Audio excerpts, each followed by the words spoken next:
Harley Davidson je americký výrobca motocyklov a značka životného štýlu.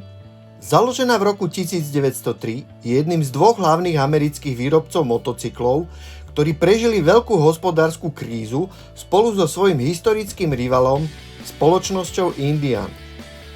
Po celom svete sú kluby majiteľov a podujatia, ako aj múzeum sponzorované spoločnosťou zamerané na značky Harley Davidson. Je známy stavbou custom strojov, ktorí dali vzniknúť štýlu chopper. Spoločnosť tradične predáva ťažké vzduchom chladené cruiser motocykle s veľkým motorom.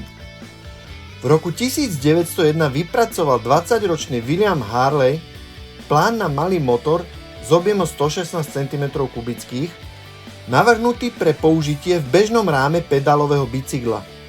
Počas následujúcich 2 rokov on a jeho detský priateľ Arthur Davidson pracovali na motorke v dielni na severnej strane Milwaukee v dome ich priateľa Henryho Melka. Dokončená bola v roku 1903 s pomocou Arthurovho brata Waltera Davidsona.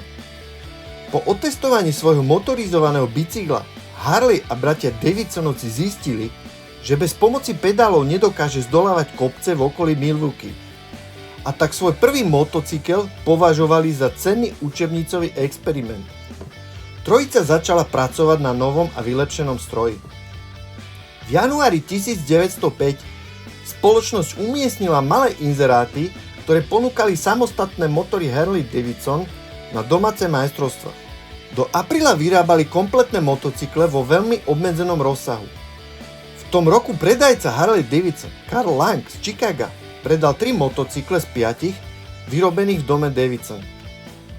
V roku 1906 Harley a bratia Davidsonovci postavili svoju prvú továreň na súčasnom mieste sídla spoločnosti Harley Davidson. Spoločnosť v tom roku vyrobila približne 50 motocyklov. Vďaka novým zariadeniam sa výroba v roku 1907 zvýšila na 150 motocyklov. Prvé dvojvalce mali výkon približne 7 koní. To bol dvojnásobný výkon oproti prvým jednovalcom, motorom a maximálna rýchlosť bola približne 100 km za hodinu.